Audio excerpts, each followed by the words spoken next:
Pneu Alert? Opa, pessoal, boa tarde aí para todos. Eu queria dar sequência com vocês no material de ontem, que a gente estava aprendendo a produzir e calcular os parâmetros adequados para se comprar um motor elétrico corretamente. Então, esse módulo ele é intitulado como um módulo de especificação de motores inversores. Então, eu queria encerrar com vocês a especificação dos motores e ensiná-los a especificar também o inversor de frequência para que vocês consigam, né, comprar esse tipo de equipamento adequadamente. Igual eu falei ontem, esse conhecimento, ele não demanda, né, um projeto muito, muito denso, né? Vocês fizeram durante o curso aí uma série de projetos, né, que tinha uma demanda, né, intelectual muito mais forte, né, mais intensa. Agora, uma vez que os conhecimentos associados ao modelo da máquina, as relações de afinidades mecatrônicas, uma vez que elas estão definidas, o projeto de especificação é relativamente simples. Só que, para evitar problema, é necessário que algum professor ensine isso para vocês em algum momento da vida, para evitar desgastes profissionais severos. Fazendo um paralelo, fiz até esse paralelo ontem, pensar a rigor, um cozinheiro não é obrigado a saber fazer arroz com feijão, né? Arroz e feijão, até separados, tá? Mas, enfim, se não souber, ele vai ter sua reputação profissional abalada. A rigor, né, você pode até falar que um cardiologista não precisa saber se uma dada pressão, se uma dada tomada de pressão conota pressão alta ou baixa. Ele pode consultar para saber se é alta ou baixa, mas se ele não souber de cabeça, né, ele tem a sua reputação profissional arranhada. Então, você não sabe me falar se uma pressão de 12/7 é alta ou baixa? Você é cardiologista? Então, é a mesma coisa com o engenheiro mecatrônico, o engenheiro eletricista mecatrônica, né? Você, você mexe com soluções de controle de trajetória de corpos. Eu quero montar a minha solução com você. Você não sabe nem escolher o motor que dá conta de fazer o serviço para a gente, né? Então é feio, tá? Um negócio assim, não saber é feio e o conhecimento é útil, tá? Volta e meia, esse tipo de coisa cai no colo de engenheiros que trabalham na área, tá? Então, assim, eu estou até muito satisfeito de poder ensinar isso para vocês. Essa é a primeira vez que eu leciono integração e assim, era um módulo de ensino que, pelo menos ao melhor do meu conhecimento, do meu juízo, nunca tinha sido ensinado na mecatrônica e que me incomodava. Então, assim, eu tô feliz por poder ensinar isso para vocês e ter a garantia, assim, que a gente vai ter esse tipo de fortaleza intelectual construída, né? Vocês vão ter como fazer esse tipo de trabalho.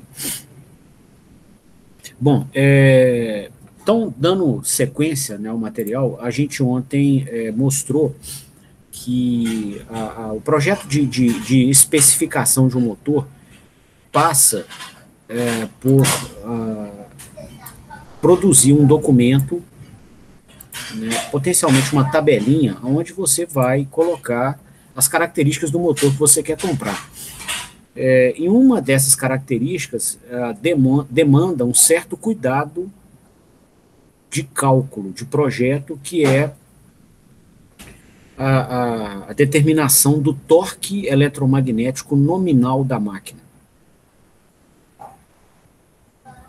Ok?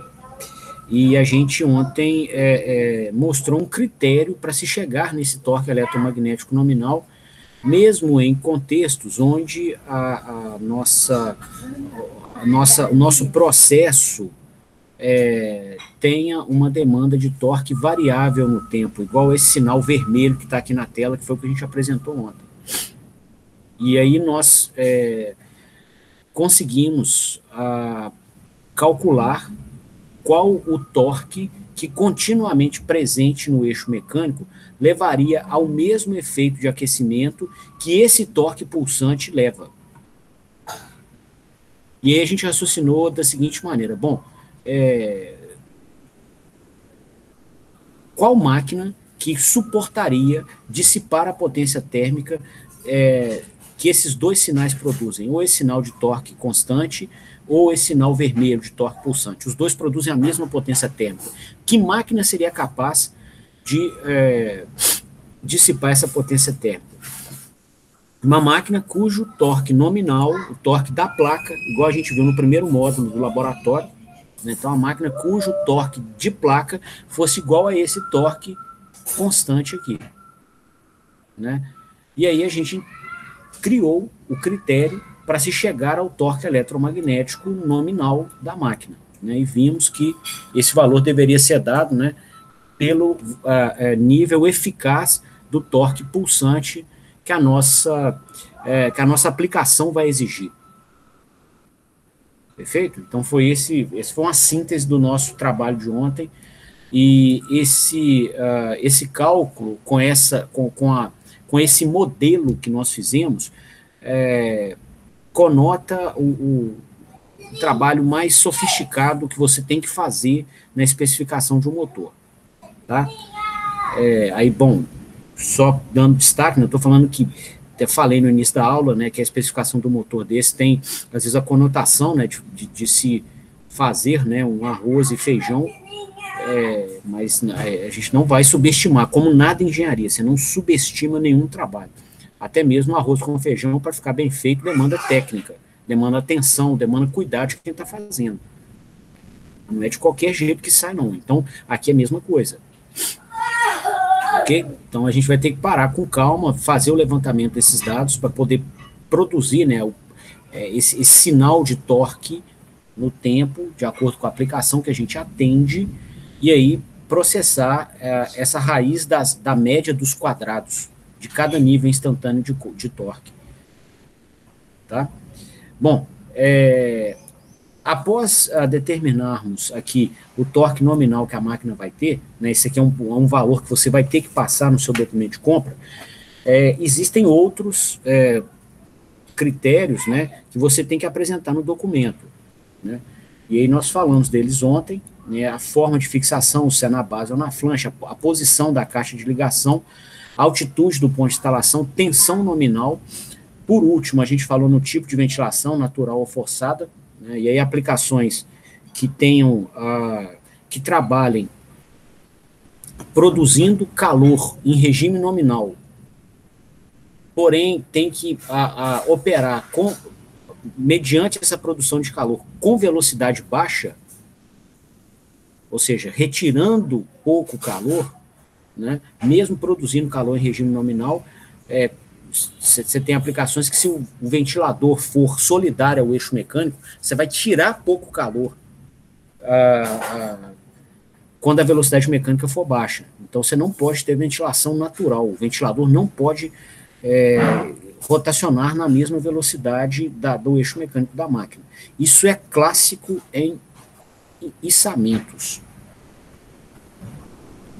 Içamentos tem essa característica marcante. Você vai trabalhar com torque nominal ou com torque constante, níveis de torque constantes, produzindo calor, né, próximo da taxa de produção de calor nominal, só que na hora que a velocidade for baixa, né, se você tiver ventilação natural, você vai estar tirando pouco calor. Então, você está produzindo calor nominal e está tirando pouco. A máquina queima. Então, para evitar isso, você tem que instalar em içamentos ventilação forçada. Tá? O içamento é certo de precisar. Outras aplicações que tenham essa mesma conjectura, né? Ou seja, você precisa operar né, em níveis de torque nominal com velocidade, próximos do nominal, com velocidade baixa, durante boa parte do tempo. Pode saber, ali você vai estar produzindo muito calor e tirando pouco calor se o seu ventilador for conectado ao eixo. Então não dá para ser ventilação natural, tem que ser forçada, tá? Bom,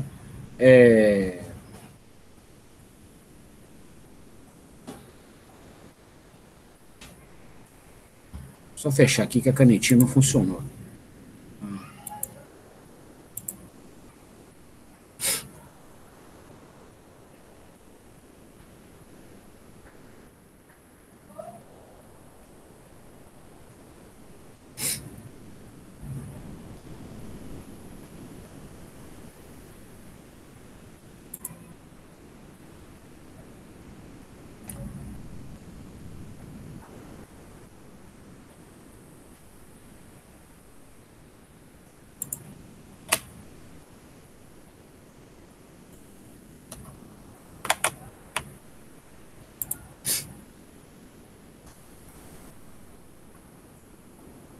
Agora funcionou.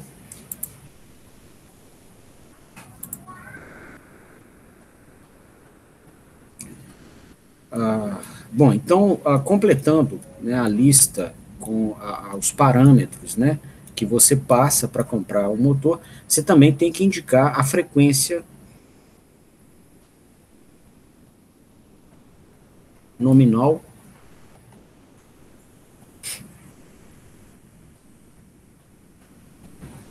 do barramento de instalação da máquina. Tá? Isso aqui é importante, pessoal, porque você não tem a garantia de que o motor que você vai receber, ou que o fornecedor vai te oferecer, que ele seja produzido em um país cuja frequência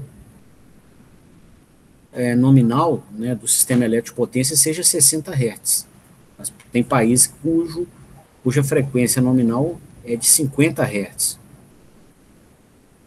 A Europa e a China operam a 50 Hz.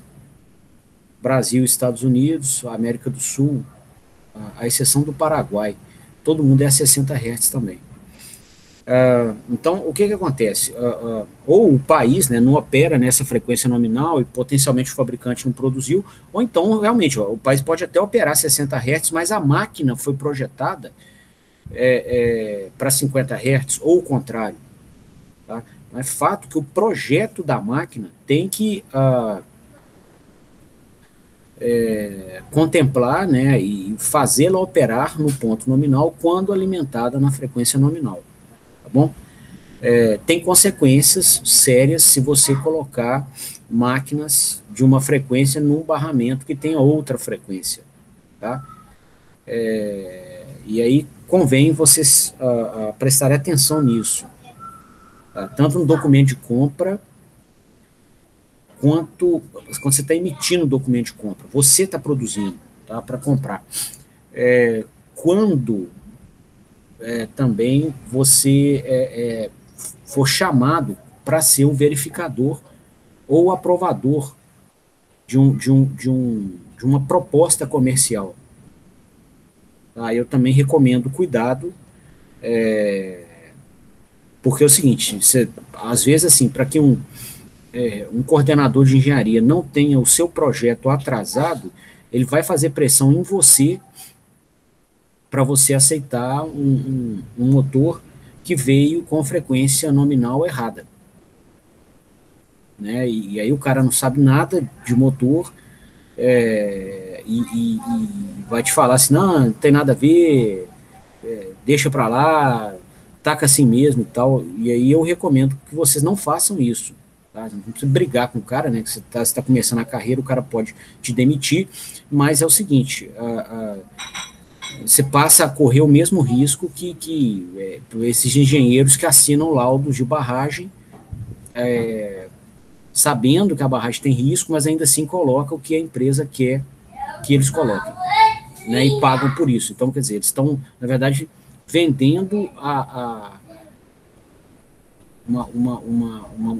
um escudo judicial para a empresa. Né? Assim, se o bicho pegar, né, a empresa vai botar o meu nome na frente como, né, a pessoa que emitiu o laudo dizendo que a barragem estava boa.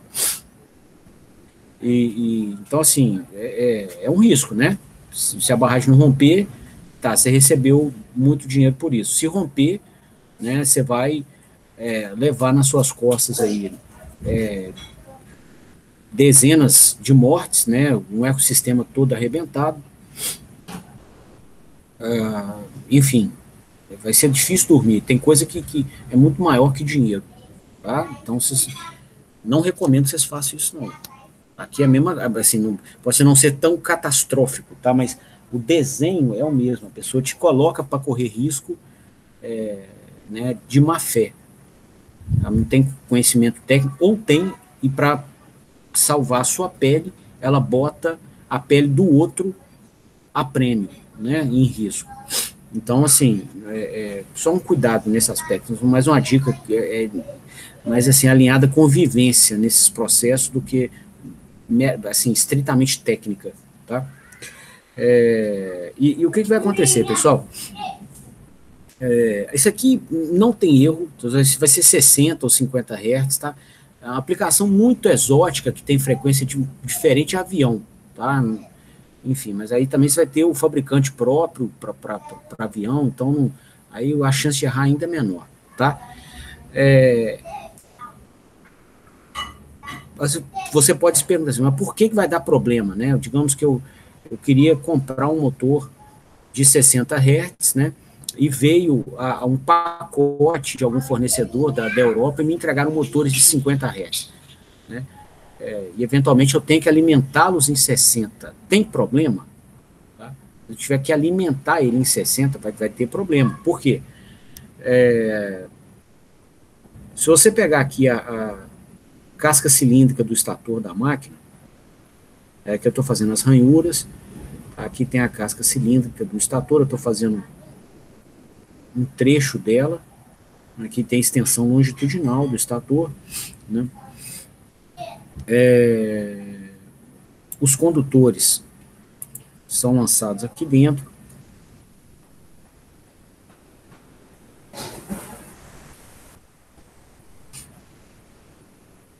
das ranhuras, né? Sob algum critério, tá? E a gente vai ter o campo girante.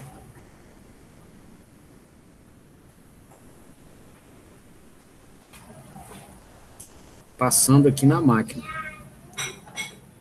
Polo norte e polo sul dele, né? Não é isso? E aí o que vai acontecer? Cada caminho fechado que você pegar aqui no material ferromagnético, ele vai ser furado por essas linhas de campo que são variáveis no tempo. Então, aqui eu peguei um caminho fechado qualquer, ele vai ser furado pelas linhas de campo magnético que estão passando aqui, né, devido ao campo girante. Né? Então, o que a gente espera com isso? Né? Com fluxo magnético variável no tempo, né, nesses caminhos fechados na peça de ferro fundido, a gente vai ter tensão induzida. Primeira lei de Maxwell. Você vai ter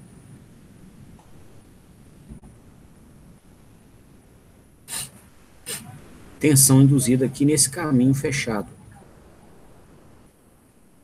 Tá? No ferro, material de ferro.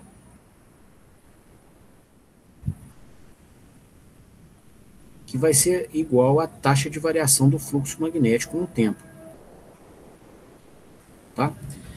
Então, a máquina, se ela foi projetada, né, para 50 Hz, significa que ela vai conseguir dissipar o calor de um fluxo magnético, né, que passa nesse caminho fechado azul 50 vezes por segundo.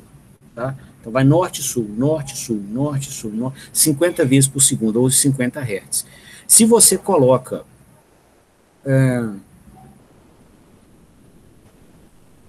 digamos que a gente caracteriza aqui um fluxo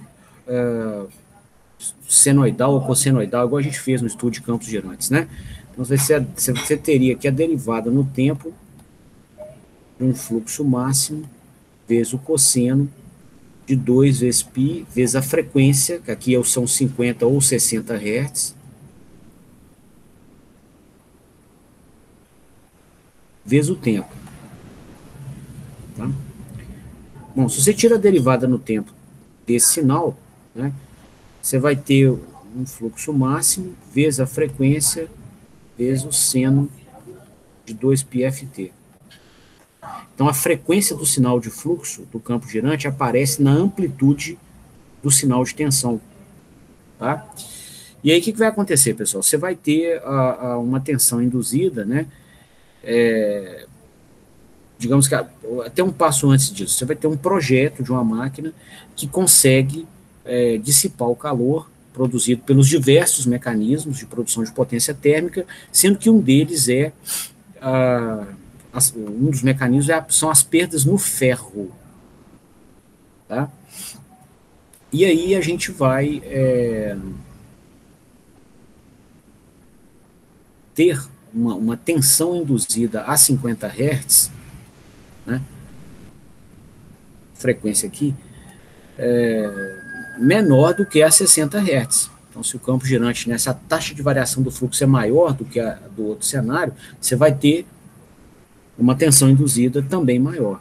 Tá? Então, a máquina ela é projetada para dissipar o calor produzido por um campo que gira a 50 Hz. Se você coloca 60 Hz, você vai aumentar, né, de 60 para 50 a relação de 1,2. Então, a tensão, né, de perdas no ferro a 60 Hz, ela é 1,2 vezes maior do que a tensão nessa mesma máquina quando está alimentada por 50 Hz. Tá? Bom, a máquina tem, né, o ferro ele é todo laminado, mas ainda assim você não consegue uma resistência nula. Tá? Laminado é montado com lâminas mesmo, nessa orientação aqui, ó.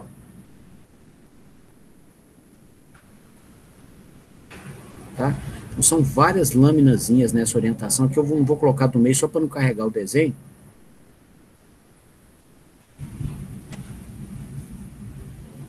E essas lâminas são coladas com material isolante, para inibir a circulação de corrente.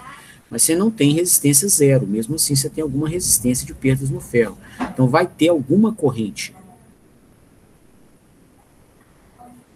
Tá no ferro. E aí o que vai acontecer? Essa corrente no ferro, ela vai ser dada pela relação entre a tensão e a impedância.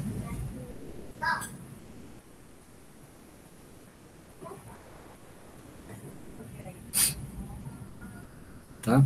Que vai ser, essa impedância vai ser dominada pela resistência do material. Tá? Então, sendo dominada pela resistência do material,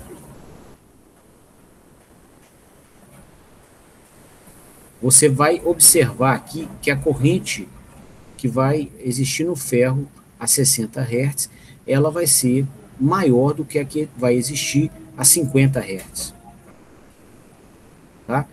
E aí a potência de perdas no ferro, que é o produto da tensão pela corrente, ele vai ser maior a 60 Hz, você tem tensão maior e corrente maior. Então, você vai ter uma potência de perdas maior, né, a 60 Hz do que você vai ter a 50. Se a máquina não é projetada para dissipar essa potência térmica excedente, ela vai ter a sua vida útil reduzida, né, porque você vai aquecer o corpo dela e esse calor, né, uma parte desse calor vai aquecer o próprio verniz isolante que recobre as bobinas. Então, você vai ter uma redução de vida útil com isso aqui. Tá? Não é então desejado, né, que a gente tenha esse comportamento. Tá? Outro problema também que você pode ter é o seguinte, ó, se você olhar o circuito equivalente da máquina, pegar aqui o circuito simplificado,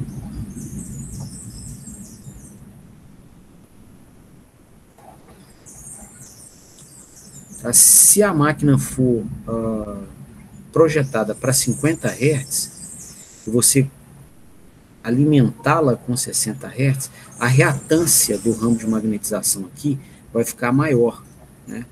E aí essa corrente aqui fica menor, então a gente cai a corrente de magnetização da máquina. Tá? O que vai acontecer é o seguinte, digamos que você tem uma máquina, por exemplo, a 440 volts, tá? Então a tensão de pico fase neutro, 440 vezes raiz de 2 sobre raiz de 3. Vamos ver aqui.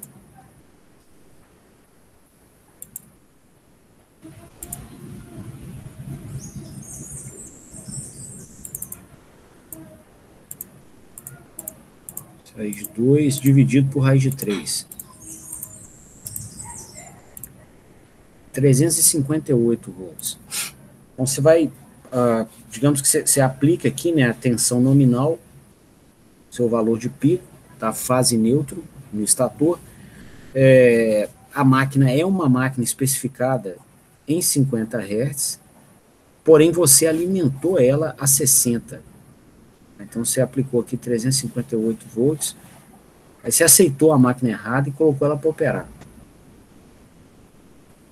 Tá? E aí o que vai acontecer, pessoal? A reatância de magnetização da máquina, ela vai acompanhar, ser proporcional à frequência de alimentação. Então, a gente vai fazer com que essa reatância de magnetização, né, tenha um valor maior do que a reatância que existiria na frequência de 50 Hz, né, porque a reatância é 2 vezes π, vezes a frequência, vezes a indutância. Tá? E aí, a gente vai reduzir a corrente no ramo de magnetização aqui, ó. E aí a gente vai reduzir o fluxo de magnetização da máquina. Com isso, a gente vai reduzir a capacidade de torque da máquina também. Tá? Então, você tem um problema sério aí para atender ao processo que vai ser tracionado por essa máquina. Tá? Pode ser, você vai içar uma peça, não dá conta de içar. Você vai transportar um material numa correia, não dá conta. Você projetou uma vazão de fluido, não tem essa vazão. Você não consegue pressão na linha. Tá bom? Então, não é outro argumento assim que desencoraja fortemente a se usar máquinas com frequências erradas. Tá bom?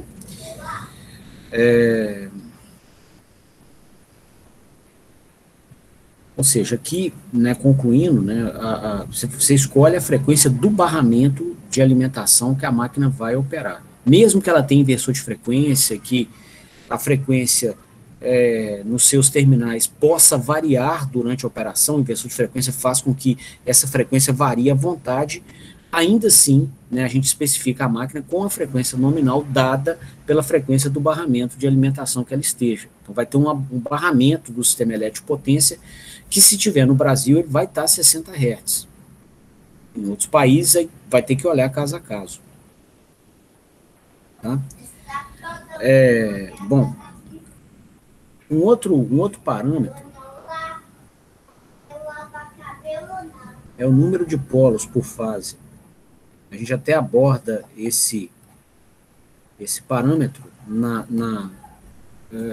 no curso de máquinas. Tá? A gente tem uma aula que a gente fala só da influência do número de polos por fase, e a gente até trata disso no módulo de campos gerantes.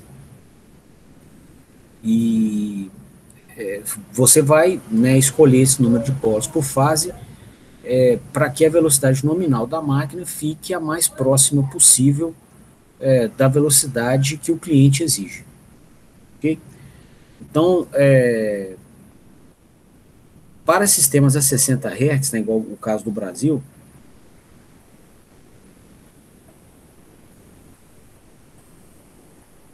a gente tem o seguinte, ó, é uma máquina de 2 polos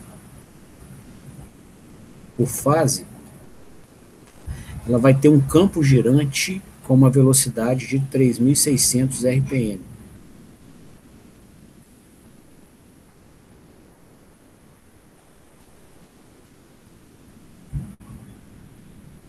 É uma máquina de 4 polos por fase.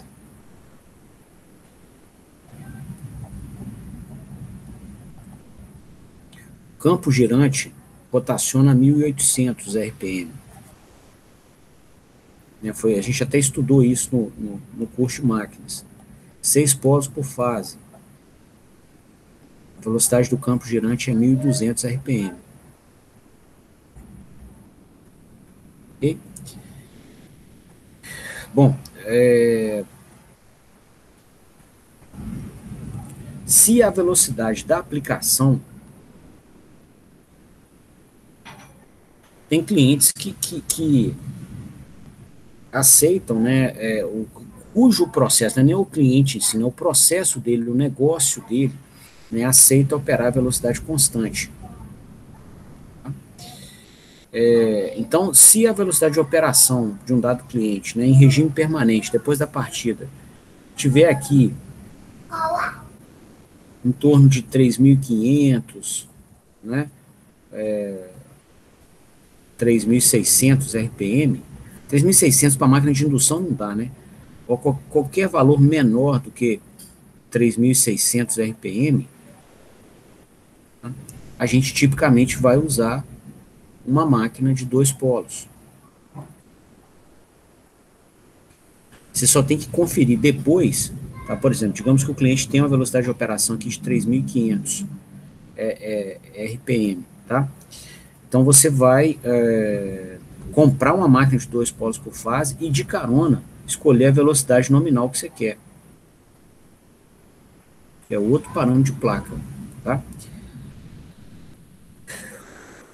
E aí você tem que tomar cuidado, né? Porque se, digamos, o nosso cliente, né, tem uma velocidade mecânica no ponto de operação a 3.500 RPM, você não pode simplesmente pegar e fazer assim, ó, opa, está mais próximo de 3.600, então vou comprar uma máquina de 2 polos, mesmo que a velocidade nominal da máquina seja 3.580. Aqui eu estou marcando o ponto nominal, né, que a gente destacou aqui em vários encontros, é um ponto, né, caracterizado por um nível de torque, uma dada velocidade, um dado nível de corrente, né, e tensão e frequência que fazem com que a máquina opere com máxima eficiência, máximo fator de potência, ou muito próximo dos pontos máximos, e que ela tenha a capacidade de operar nesse ponto ininterruptamente até o final da sua vida útil. Não precisa nem desligar a máquina, ela consegue operar 20 mil, 25 mil horas. Tá? Então, esse é um ponto especial, que é o ponto nominal. E se essa velocidade nominal, por exemplo, for de 3.580 RPM, tá? E a velocidade de operação, a que o cliente quer que opere, for de 3.500, né? Você não pode usar a máquina mostrada. Então, o cliente quer 3.500, tem que chegar a 3.500 na aplicação dele, tá? Digamos que ele já tem a transmissão comprada, né? E que na ponta de eixo da máquina tenhamos que ter 3.500 RPM. Então não tem como uma máquina dessa atender. Então você fala o número de polos e fala também a velocidade nominal que você precisa, tá? Então esse é um outro parâmetro, e a justificativa dos dois vem mais ou menos amarrada, né? Por quê?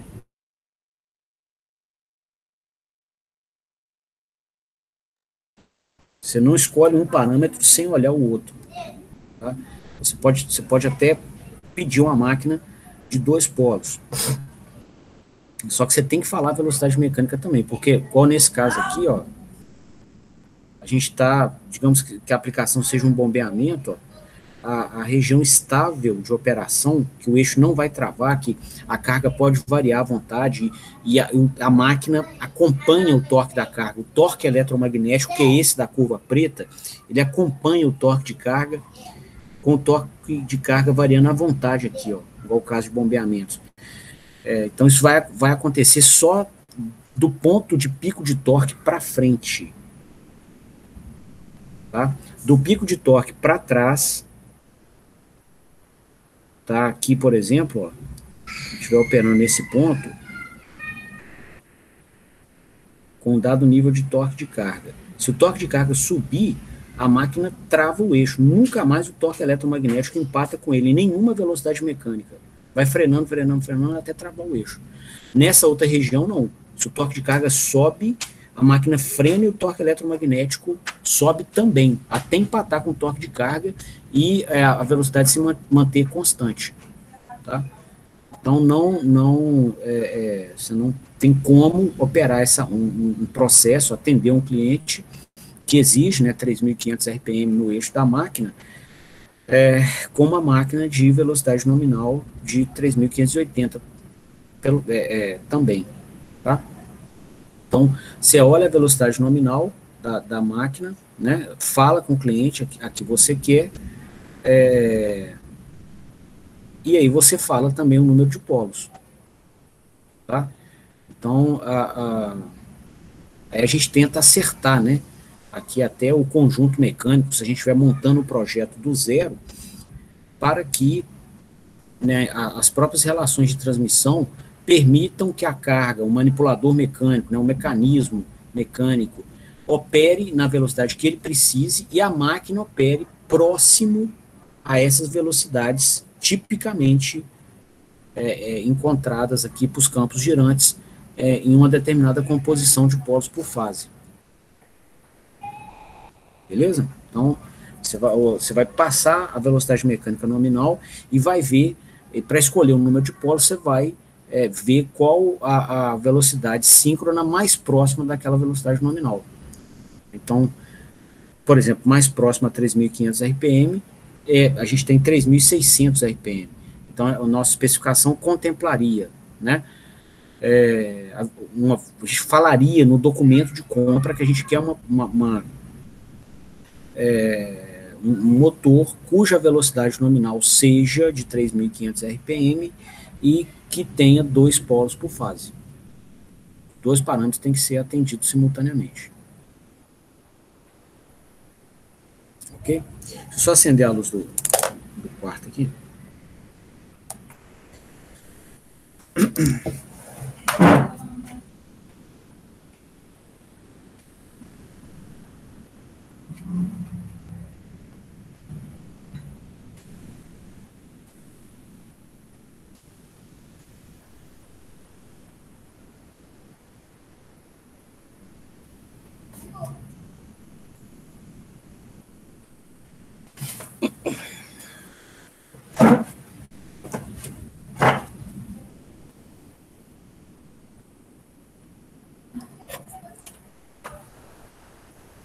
Então, esse é outro parâmetro aqui da aplicação, que também vai no seu documento de compra.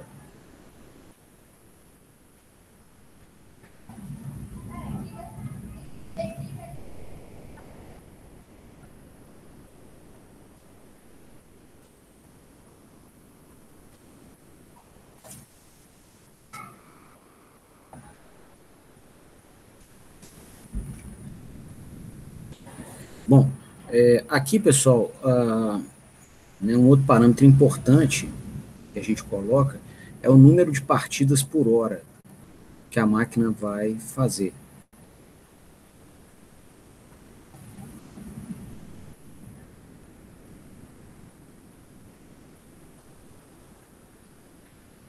Esse parâmetro ele tem que ser passado, né, porque a potência térmica produzida na partida, ainda mais se for partida direta, ela é muito elevada. Então, o que a gente viu nas simulações, na teoria de máquinas, que se a gente fizer partida direta da máquina, ou seja, sem inversor de frequência, a máquina diretamente conectada à rede de energia elétrica. Vou fazer um diagrama aqui, um unifilar. Então, estão as 3 fases aqui, e a gente comanda um disjuntor ou uma seccionadora que conecta a máquina no sistema elétrico de potência. Então, a partida direta. Tá? Bom, então, nesse cenário, a corrente que vai circular aqui no estator da máquina tem uma amplitude de 6 a 9 vezes igual ao valor da corrente nominal. Então, a gente até plotava, né, traçava no curso de máquinas a amplitude da corrente senoidal de qualquer uma das fases da máquina, são as mesmas amplitudes, e a gente via que no regime de partida, né, essa corrente era altíssima e depois ela despencava. E aí passava a acompanhar a carga, né? Então, durante esse intervalo aqui de partida, tinha até simulações que eu pedia para vocês para levantar o tempo de partida de um dado acionamento, e durante a partida, essa corrente aqui era de 6 a 9 vezes a corrente nominal. E o que a gente viu nos nossos estudos aqui, no modelo térmico, né, na estratificação das potências na máquina, né, fizemos aqui mais de uma vez, né, na teoria de máquinas, no laboratório e aqui nessa disciplina, a caracterização dos formatos das potências no interior da máquina. E aí, um desses formatos é o formato térmico, e essa potência térmica, a potência que é a potência elétrica ou mecânica, que é convertida em potência térmica, ela é regida primordialmente pelas perdas no cobre, do estator e rotor.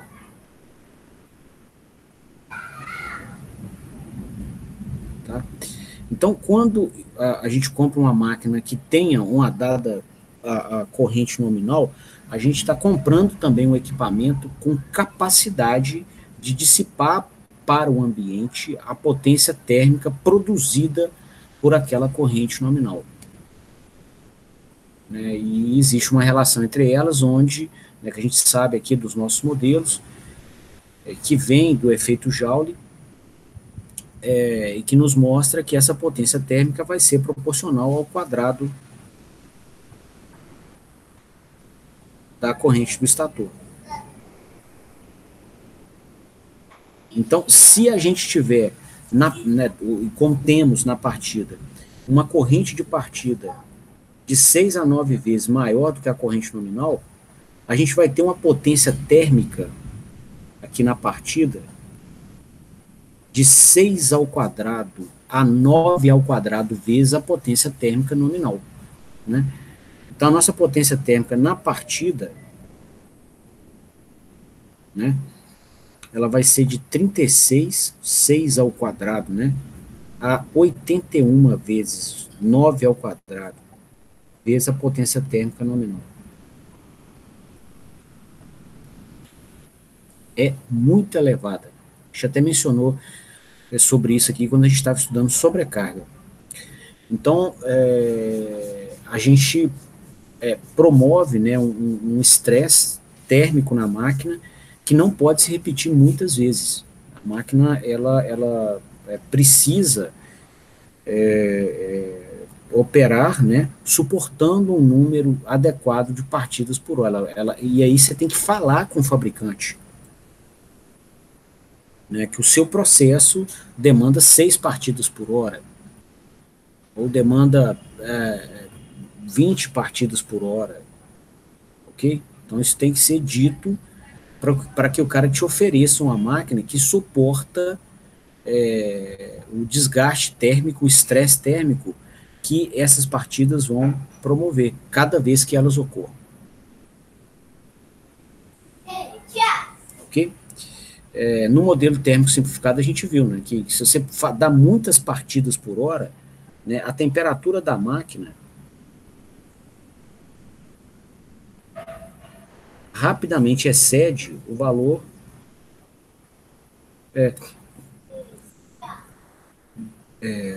característico, né, da sua classe de isolação. Tá? Então ela começa na temperatura ambiente,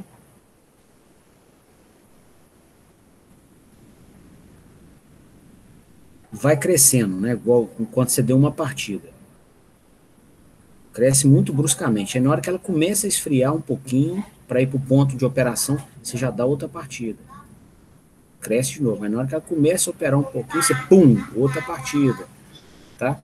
Então, né, ele tem um comportamento crescente. Né? Você tem um efeito resultante crescente, né, a cada partida. Vai chegar uma hora que você vai queimar a máquina. Ok?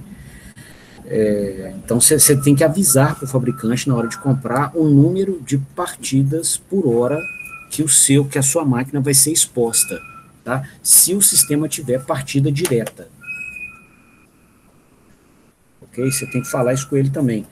A forma de alimentação. Aí já puxa, uma coisa vai puxando a outra.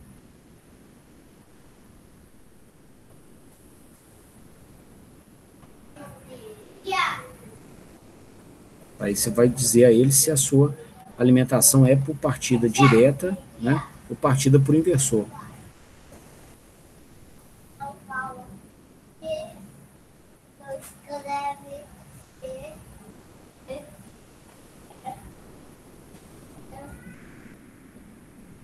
E aí, por que eu estou destacando isso aqui? Porque se você tiver alimentando a sua máquina por partida direta, vai valer essa relação que eu apresentei aqui, ó, entre a corrente de partida e a corrente nominal. Né? A corrente de partida ela vai ser de 6 a 9 vezes a corrente nominal. Com o inversor de frequência, isso já não vai ser verdade, porque a gente não vai admitir com o inversor que o escorregamento da máquina fique muito alto. Né? Ou seja, que a diferença entre a velocidade do campo girante e a velocidade da peça mecânica fiquem altíssimos, igual acontece na partida direta. Né? Na partida direta, você alimenta a máquina o tempo inteiro com sinal de tensão em 60 Hz. Então, o seu campo girante está em 60 Hz e a sua velocidade mecânica está crescendo lentamente. Então, você tem um escorregamento muito alto. Com o inversor de frequência, você não alimenta a máquina com ela parada, você não vai promover uma alimentação a 60 Hz. Então, o inversor vai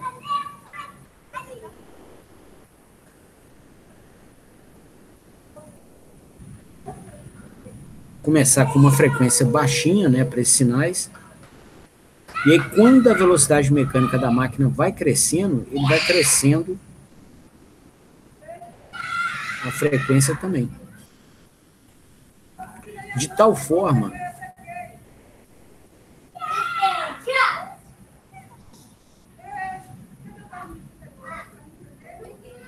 que está no tempo.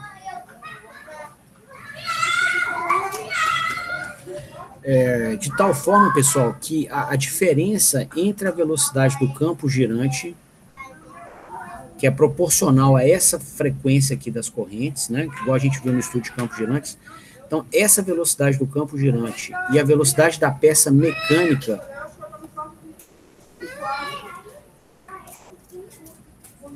não fique muito alta.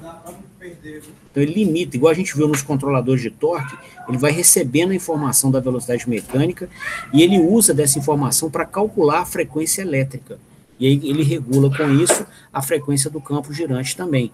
E aí você tem um escorregamento baixo. O escorregamento vai medir para nós a diferença entre a velocidade do campo girante e a velocidade da peça mecânica, aqui ponderada pelo número de pares de polos. Tá? Então, com escorregamentos baixos, né, significa que você tem pouca diferença entre o campo girante e a peça mecânica. Então, a derivada do fluxo magnético nos caminhos fechados do rotor fica baixa também. Tá? Você pode ter, por exemplo, um instante aqui que essa velocidade do campo girante está em 30 Hz. Você está crescendo ela gradualmente e ela está em 30 Hz, por exemplo, porque a velocidade mecânica agora que atingiu 28. Tá? Então, o escorregamento aqui dá 2 Hz em 30. Está 6,7%.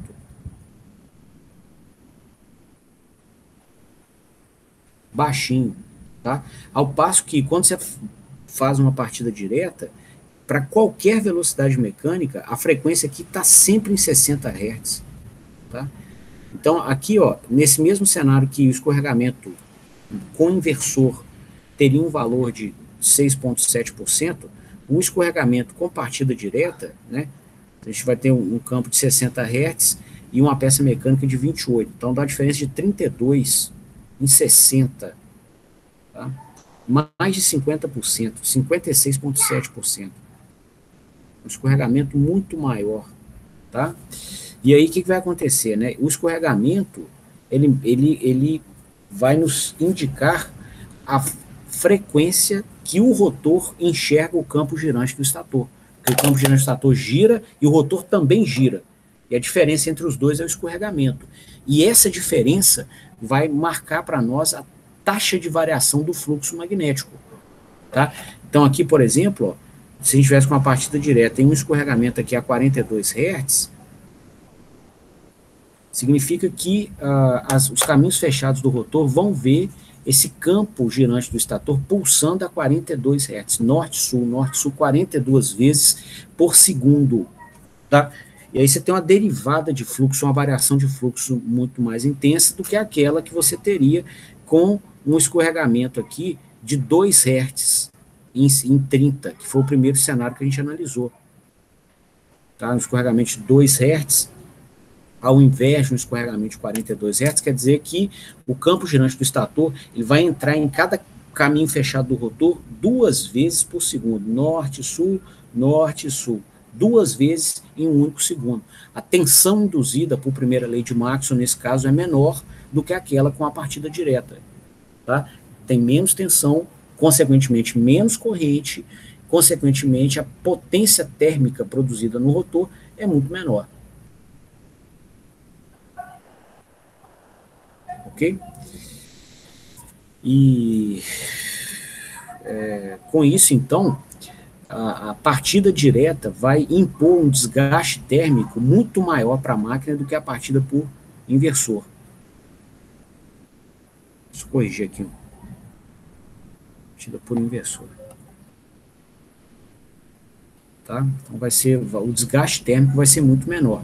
Então, com o inversor de frequência, potencialmente, você vai poder fazer, né, mais partidas por hora com uma dada máquina, ou, né, o mesmo número de partidas por hora de uma outra máquina que tem a partida direta, porém você vai poder ter uma máquina menor e mais barata, já que o desgaste térmico não é tão acentuado. No caso da alimentação por inversor, inclusive, tem um teto para corrente.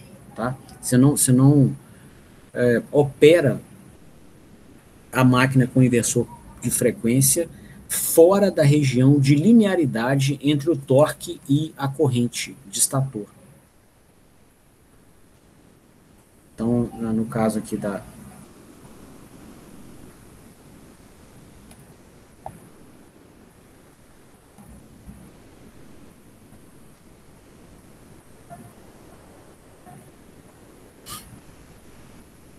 no caso da aplicação, né, com inversor de frequência, existe uma linearidade aqui entre o torque e a corrente, tá?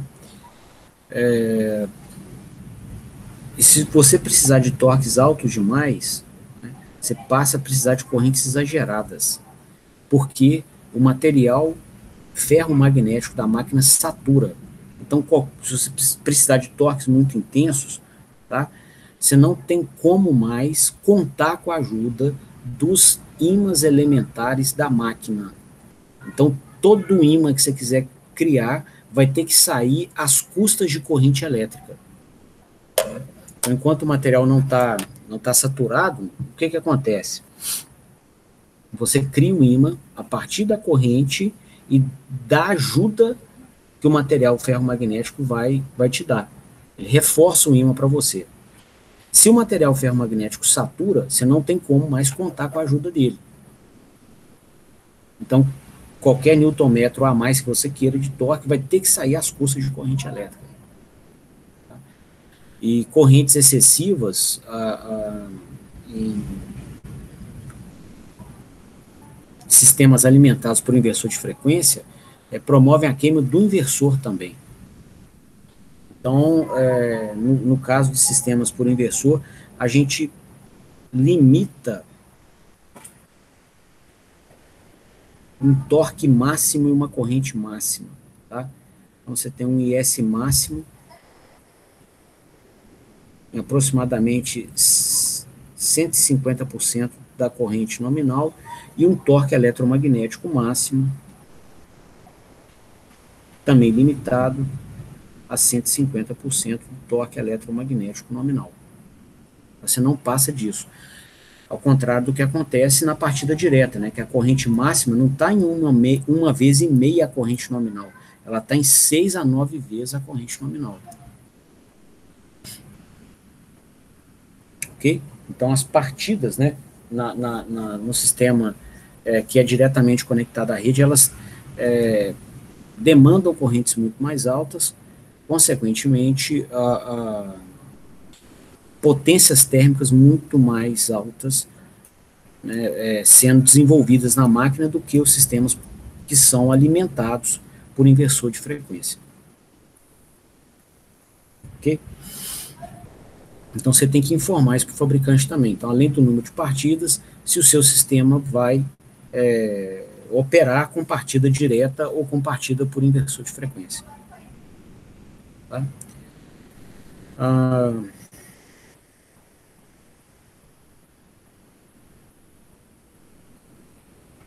Acho que nós encerramos aqui os parâmetros da máquina.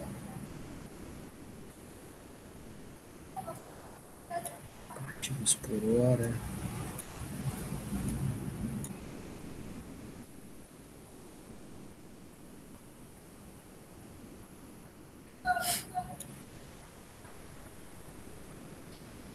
Bom, um último parâmetro, pessoal, que você vai mencionar no documento de compra é a carcaça da máquina. Tá? Então, existe o número exato da norma, eu acho que é NBR 1054, tá? Mas eu não estou seguro. Depois a gente confere. Mas existe na norma códigos que são denominados número, tá? Número da carcaça. Então, isso é um código que te dá parâmetros geométricos da máquina. Então, às vezes, você vai comprar uma máquina que vai substituir alguma outra, e aí todo o conjunto mecânico para frente dela já está montado numa base. Né? Então, você já tem uma redutora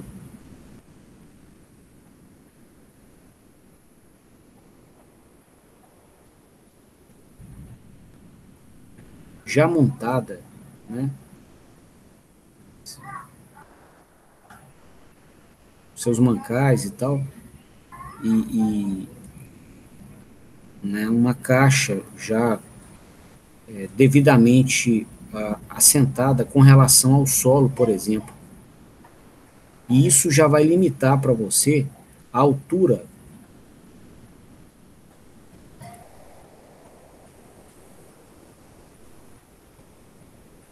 que a ponta de eixo do motor tem que vir, né? Porque aqui a gente vai acoplar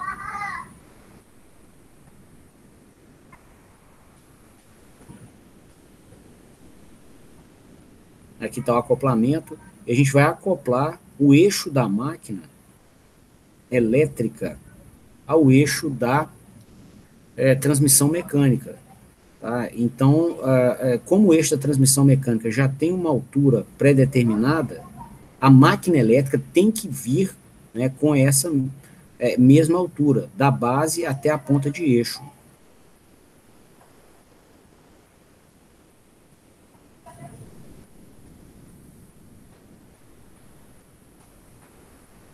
Tá? Essa altura é determinada no número da carcaça. Tá? O número da carcaça também te dá comprimento longitudinal da máquina, o diâmetro da flange, te dá a distância entre os furos da base. Às vezes você está com uma base de concreto prontinha para receber a máquina, com furos aqui no lugar adequado. Já da outra máquina que operava no mesmo lugar. E aí você quer preservar isso tudo para te economizar custo, né? Refazendo toda essa base de montagem da máquina. Isso é caro. Aí, por vezes, dependendo do que tiver aqui, você não consegue instalar outro motor de outra carcaça, não é nem questão só de custo, tá? Você tem que quebrar alvenaria próximo a um processo e a parede do outro lado, né, o que tem da parede do outro lado aqui não admite que você promova a quebra de nada, tá? Então, não é uma tarefa simples e recomendada se trocar o número, o número da carcaça da máquina, tá? Então, se, né, se o seu ponto de instalação já tem limitações quanto a altura da ponta de eixo, né, distância de furos na base, comprimento da máquina, altura total da máquina, diâmetro da flange, sabe? Então, se isso tudo aqui já é limitado, você fala para o fabricante qual que é o número da carcaça, tá? Você vai passar, e aí tem esse número da carcaça especificado em norma. Então, um código M32, por exemplo, é um número de carcaça, tá? Que vai trazer consigo especificações desses parâmetros todos aqui, ó. Furos também, tudo associado à montagem mecânica dela.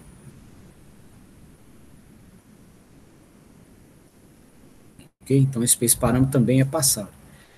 Bom, um outro parâmetro, pessoal, estou lembrando aqui que é relevante, é o tempo de partida, o tempo de rotor bloqueado, que você quer que a máquina do fabricante tenha.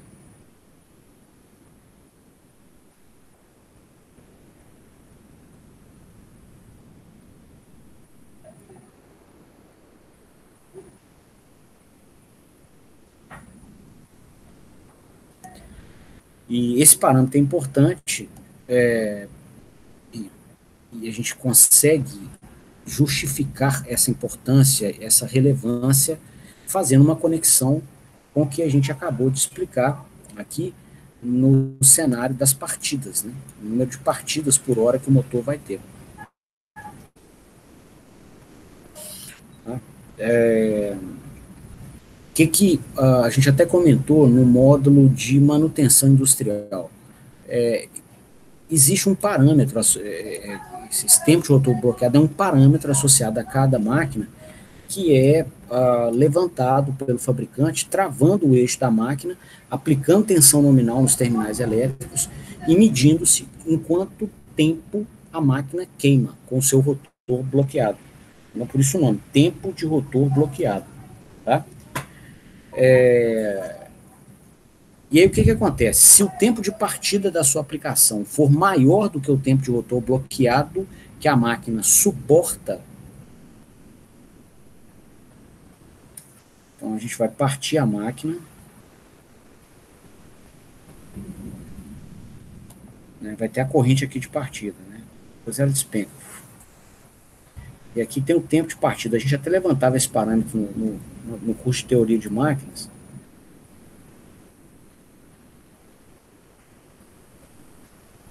Aí esse tempo de partida, se ele for maior do que o tempo de rotor bloqueado, a máquina vai queimar.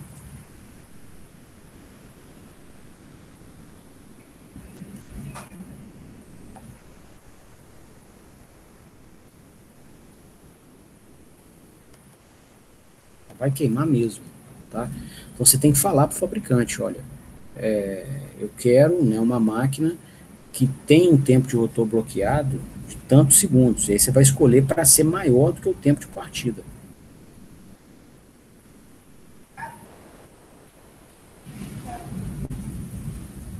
Tá?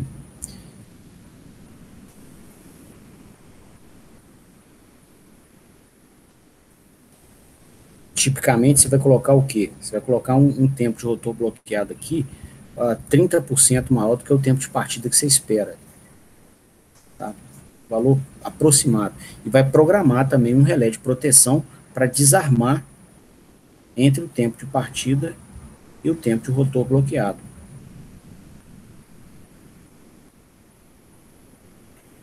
Para garantir que não vai se atingir esse tempo nunca.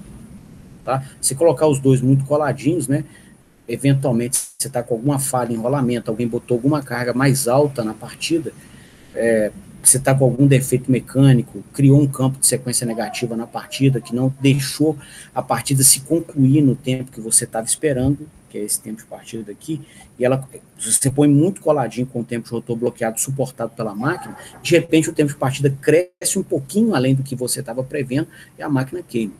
Tá? Então eu acho que assim, um parâmetro, um fator de folga aqui, saudável, seria uns 30% acima. 30% a 40%. Tá? Você não vai pegar e comprar também uma máquina que suporta um tempo de rotor bloqueado 2, 3 vezes o tempo de partida da sua aplicação. Né? Porque aí o preço dela fica exagerado também. Né? A gente está unindo conhecimento para, né, ter para várias coisas. Uma delas é uma gestão financeira saudável do negócio. Realmente comprar o que precisa. Tá bom?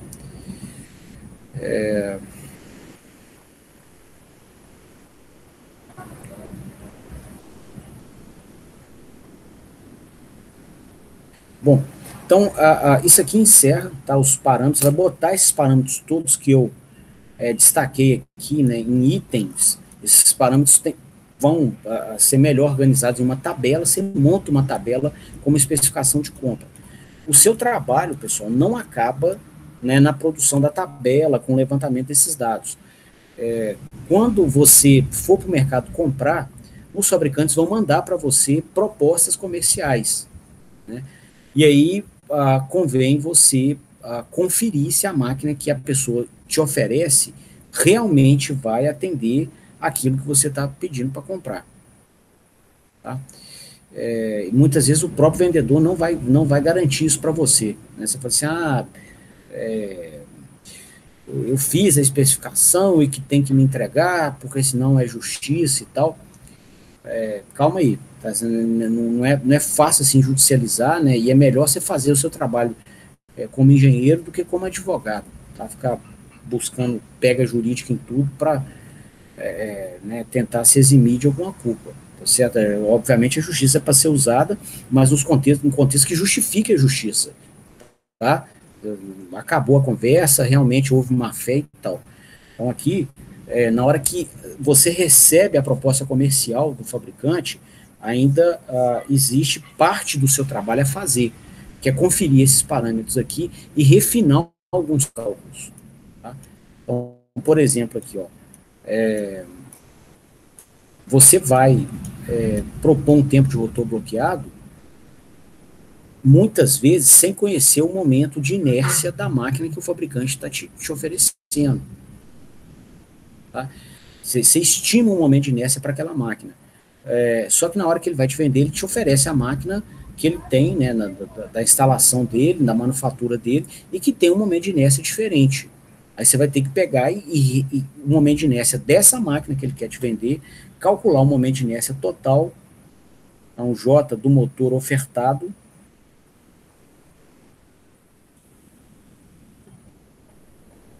né, com o momento de inércia de todo o sistema mecânico, né, o momento de inércia da transmissão, referida ao eixo do motor, né, igual a gente aprendeu a fazer no módulo, né, sobre transmissões mecânicas no curso de máquinas, né, mais o momento de inércia do conjunto rotativo da carga, né, caracterizar esse momento de inércia total, né, colocar isso numa simulação e calcular o tempo de partida. Né, se for um sistema com partida direta, tá? Se for um sistema com partida por inversor de frequência, né, você sabe que, digamos que você tem uma partida com carga, você sabe o nível de carga, então você sabe o torque eletromagnético na partida. Tá? Esse aqui é o caso com o inversor. Aí você consegue tirar o tempo de partida, né, da seguinte maneira, ó.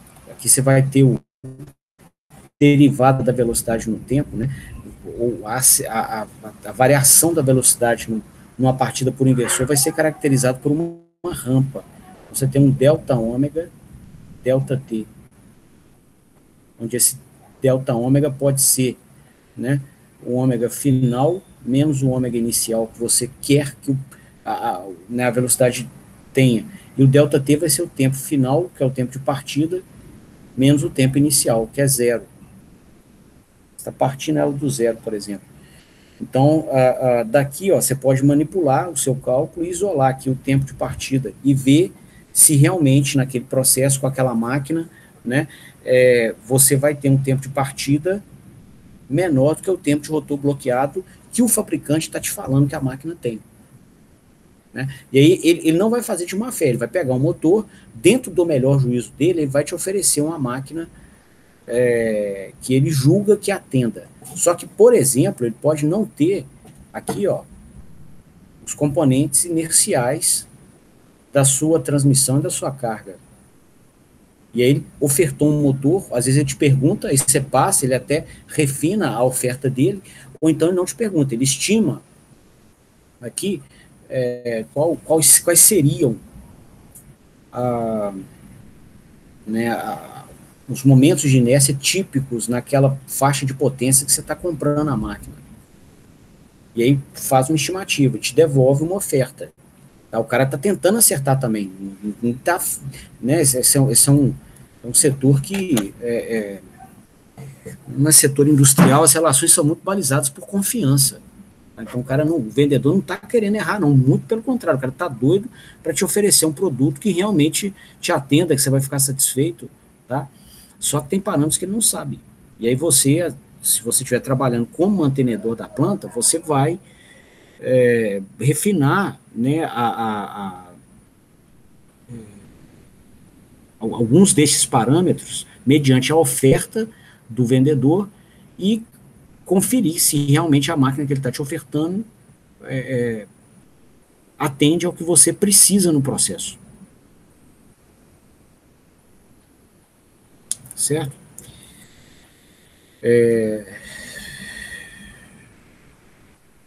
Outra coisa, ele não vai saber, né, o torque de carga, às vezes, que você tem na partida.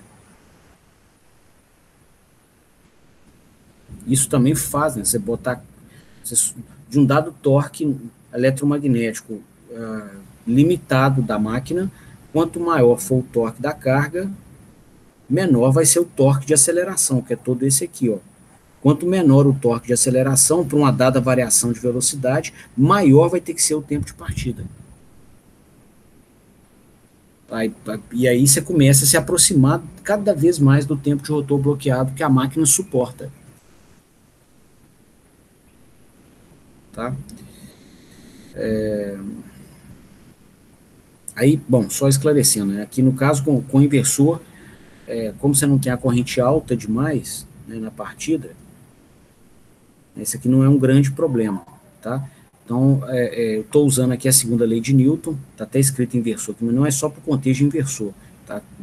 Houve uma análise que a gente fez usando a segunda lei de Newton, que é válida se a máquina tem inversor ou não. Só que uma das nossas análises foi feita considerando a presença de inversor alimentando a máquina. Tá? Agora eu estou fazendo uma outra análise que não é contemplando inversor. Essa que é a última que eu fiz. Aí seria partida direta.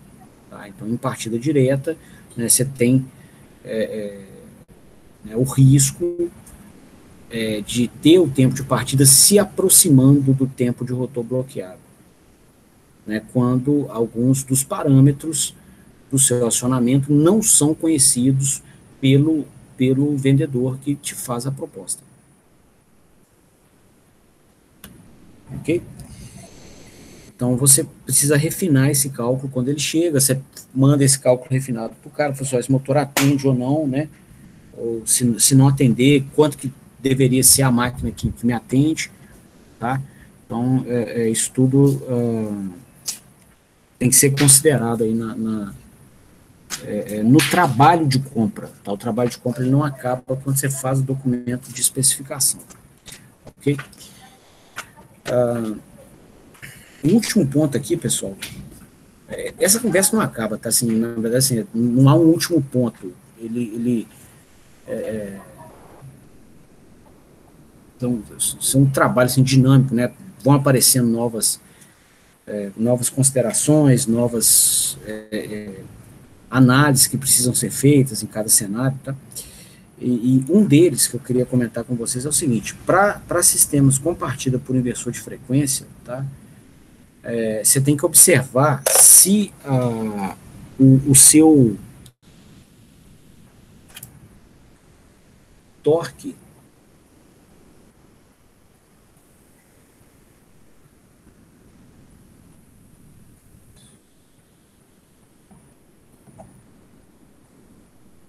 de pico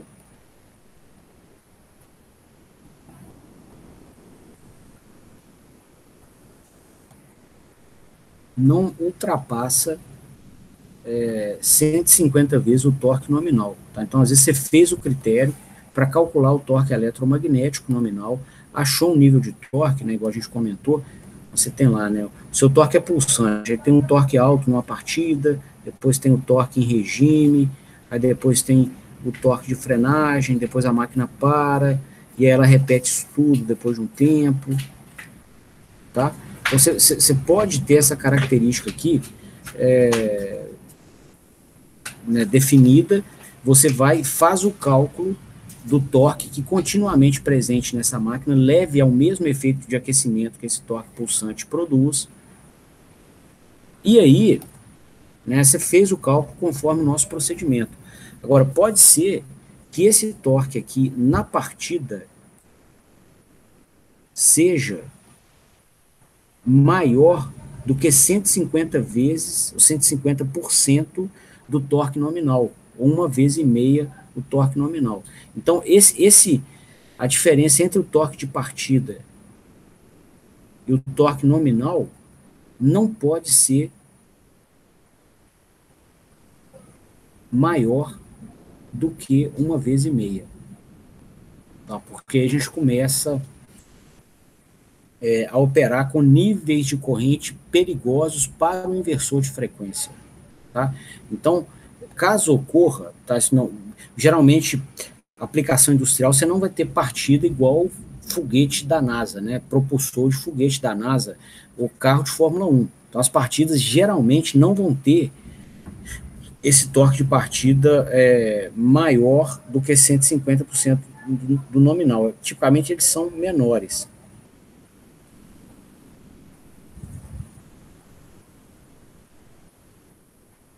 Tá, mas caso não seja, tá, pode acontecer também, isso é o típico, mas não é a regra. Tá? Então, se em algum momento, né, tipicamente na partida, tá? Então, se o torque da partida for menor do que os 150% do torque eletromagnético nominal, tá? Então vale aquele torque que a gente calculou, né? A especificação do torque eletromagnético vai ser feita por aquele cálculo, né, do torque eficaz.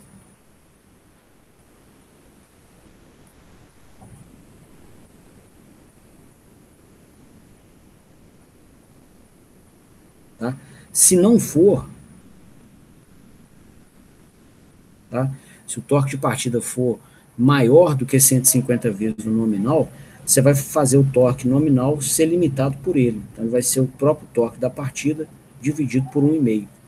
Aí você tem certeza que o torque de partida não ultrapassa 150% do torque nominal. Ok? Então, essa é uma conferência que você faz no final para aplicações que tenham alimentação por inversor de frequência. Tá? Então, você não deixa, né, no caso da alimentação por inversor, você não deixa o sistema operar com torques maiores do que 150% do torque nominal. Tá?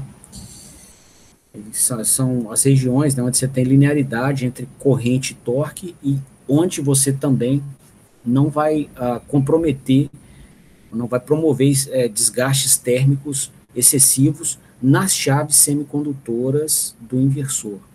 Né? As chaves semicondutoras, elas têm, né, resistência, quando a corrente elétrica passa pelas chaves, a gente vai ter resistência elétrica e, né, desculpa, deixa eu refinar minha fala, né? Não é porque a corrente passa, tem a resistência elétrica, né, no corpo das chaves semicondutoras. Quando essa corrente quando circula a corrente no motor, ela circula pelas chaves semicondutoras do inversor, pelos transistores de potência, e aí quando ela circula, né, a gente vai ter efeito Joule, né, RI ao quadrado. Então você vai ter as perdas por condução direta nas chaves semicondutoras do inversor. E aí essas perdas, elas vão crescer com o quadrado da corrente.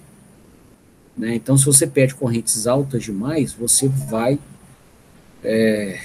comprometer a vida útil das chaves. Né? Ou seja, você potencialmente vai queimar seu inversor, que é muito caro para queimar à toa. Tá? Então, a gente tenta limitar, né, a corrente de operação dele em patamares razoáveis para não ter problema. Aí a gente começa esse trabalho já na especificação da máquina, né, e depois termina ele na especificação do inversor. Tá? Bom,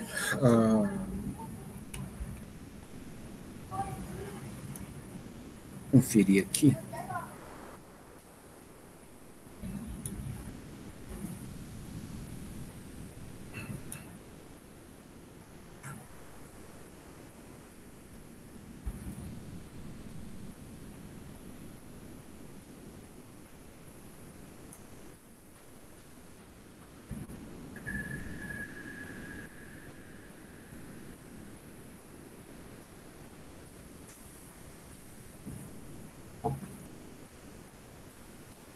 Um último parâmetro que eu queria comentar, passando a lista aqui, tá, é o número de terminais de conexão. Eu até comento isso com vocês no laboratório, e aqui esse parâmetro de especificação, ele também é bem, é bom lembrá-lo, tá? Aqui faz muito sentido que ele seja lembrado. Tá?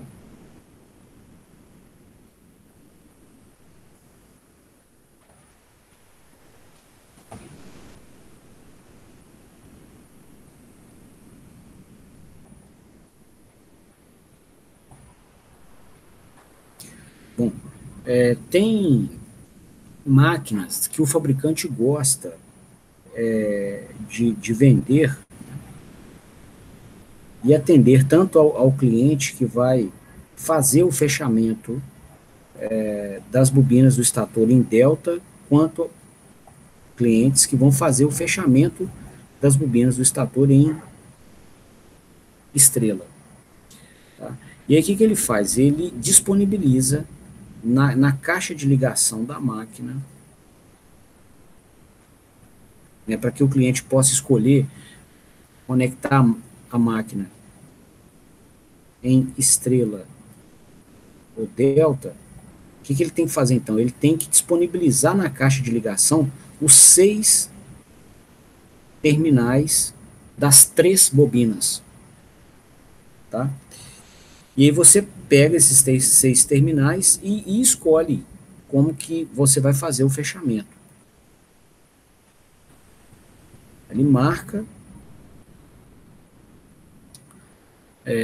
como UVW, RST, é o critério dele. E aí, se você quiser fechar em estrela, você tem que fazer isso aqui, ó. Esse terminal aqui, os 3 terminais negativos, e fechar e conectar entre si na caixa de ligação. Se você quiser fechar em delta, você também vai precisar, né, você até pode. Só que aí a forma de conexão das bobinas é diferente.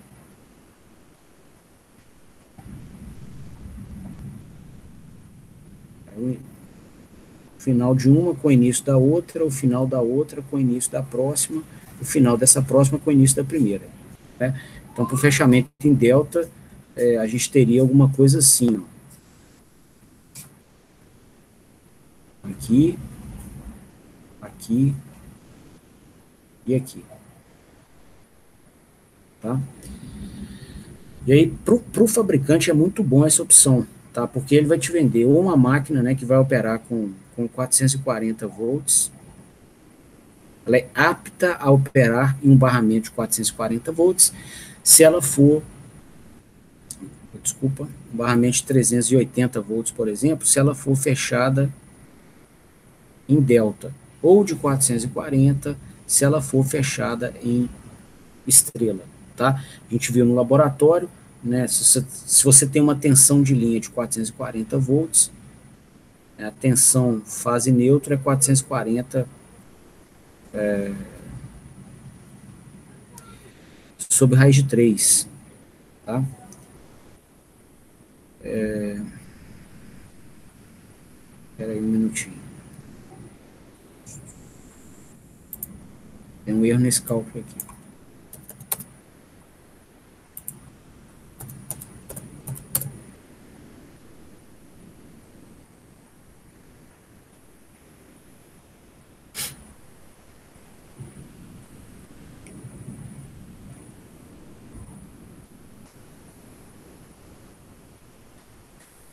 Tá.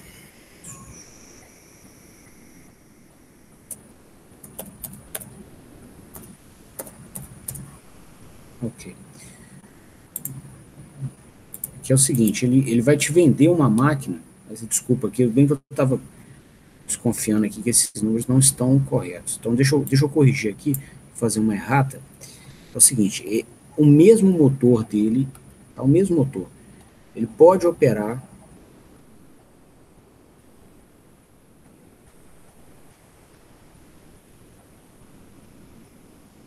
em 220 ou 380.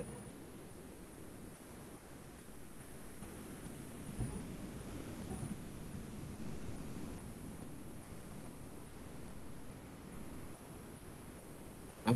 Então, o barramento do cliente, o barramento trifásico do cliente, que vem aqui por fora, né? Vem aqui os terminais de alimentação. Fase A, fase B e fase C. Tá? Então, a gente pode ter essa barra do cliente aqui, ó, com uma tensão de linha em 380 volts ou, né, uma tensão de linha de 220 volts. E o fabricante faz um motor, o mesmo motor que pode operar numa tensão ou na outra. Tá? E aí, para que ele opere de maneira correta, né, dando torque nominal na ponta de eixo, você tem que mudar a forma de fechamento das bobinas de acordo com a tensão disponível no barramento. Então, se for uma tensão de 380 volts, você vai fazer o fechamento em estrela, tá? Porque aí a tensão por bobina vai ser de 220 volts. Se for um fechamento, se for um barramento de 220 volts, você vai pegar aquela mesma máquina com 6 terminais e fazer o fechamento dela em delta, porque aí a tensão por bobina, aqui ó, uma bobina, continua sendo 220, igual aqui em cima. Mesmo embora aqui nesse cenário, ó, você tenha 380 de fase para fase. Tá? Então, por bobina, a tensão não muda. Aqui você tem. Vai conectar as fases aqui, ó. Aí aqui nesse cenário você precisa de um barramento de 220 volts para não queimar a máquina. Mas é a mesma máquina. Para o fabricante é conveniente que ele não muda nada a linha dele de manufatura e vende máquinas, né? Vende uma mesma máquina que consegue atender o cliente que tem 380 ou o cliente que tem 220. Só que para o mantenedor da planta isso não é bom, porque muitas vezes as pessoas vão errar a forma de conexão.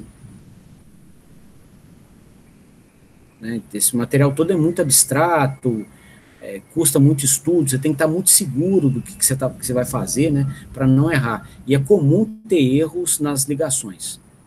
Tá? Então, o canal é que o cara já te entrega a máquina com 3 terminais aqui na caixa de ligação. Nada disso aqui, ó, com 6 terminais saindo para fora da caixa. Pega a máquina com 3 e ele fecha a máquina por dentro. Tá? Então, se ele quiser fechar em estrela, por exemplo, ele fecha por dentro e do lado de fora dela, que vou marcar, por exemplo, aqui a superfície aqui do estator, tá? Então, aqui está para dentro da máquina. E aí você só vê do lado de fora 3 terminais. Ponto. Não tem jeito de errar. Tá? Fase A, B e C. Você vai conectar a fase A aqui, a fase B aqui, a fase C aqui. E ponto. não tem erro. Tá? Então, você vai pedir a máquina na tensão certa, tá? Com 3 terminais de conexão. Tá? E isso vai ser um outro elemento de compra. Okay? Mais um que convém também você colocar é o tipo de rotor. Tá? Se vai ser gaiola ou bobinado. A maior parte das aplicações vai ter rotor em gaiola.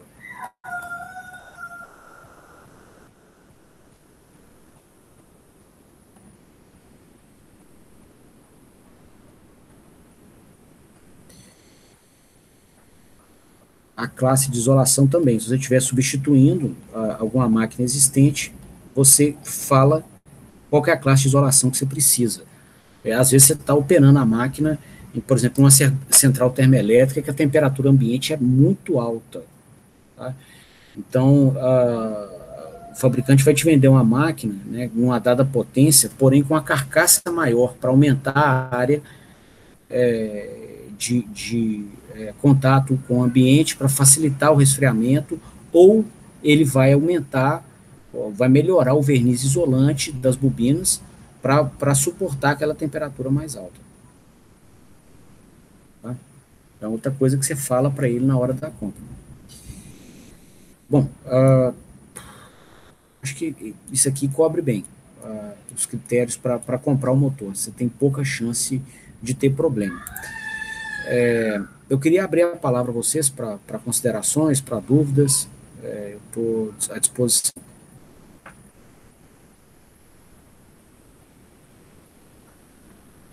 Então tá. Ó, eu passei no portal a terceira lista de exercícios, tá? Eu tive pensando comigo aqui o seguinte, pelo atropelo desse semestre, tá? Né, tá muito rápido, muito condensado e muito novo. Né? Então, isso dificulta o planejamento das coisas. Se vocês não verem nenhum problema, eu queria abrir a prova desse módulo no domingo. Vocês ganharem mais um tempo para estudar, né? E aí a gente ter 24 horas para fechar essa prova. Vocês têm alguma objeção a isso?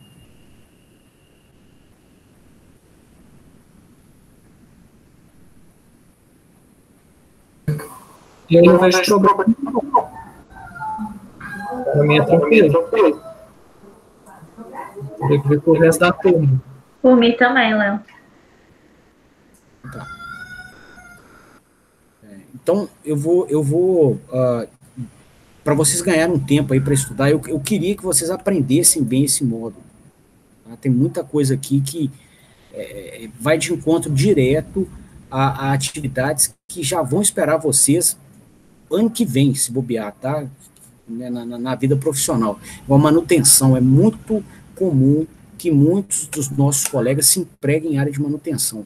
Então, eu queria que vocês aprendessem aquilo de uma forma assim, consolidada. Eu sei que está muito intenso, mas eu acho que, no meu julgamento, a consolidação, o aprendizado daquilo ficaria mais bem feito com alguns dias a mais, tá, para poder estudar. Então, enfim, eu acho que, né, se ganhar o sábado e um pedaço do domingo, essa meta fica mais bem, mais tangível, tá? Então, eu vou liberar essa prova no domingo até 18 horas, tá? Então, por volta de 18 horas, essa prova está liberada. Ela vai ficar aberta até segunda-feira, às 23h59. Tá? Que aí quem trabalha, quem já estiver fazendo estágio, tem o período da noite da segunda para fazer também. Aí a gente encerra esse semestre. Certo? Então eu me despeço de vocês aqui, agradeço a presença, desejo uma boa noite e a gente se vê amanhã às 5 horas. Certo? Até mais. Muito obrigado, Léo. Obrigada, Léo. Muito obrigado pelo conhecimento passado, viu? Obrigadão. Valeu, Jessé. Beleza, cara. Obrigado. Eu espero, sinceramente, que ajude, que, né, fortaleça vocês. Não, vai sim. Muito obrigado mesmo. Boa noite. Falou, boa noite, cara. Valeu. Boa noite, obrigada. Obrigado, Leonardo. Ô, Leonardo, só uma última coisa. Depois do período, você vai manter essas aulas no YouTube?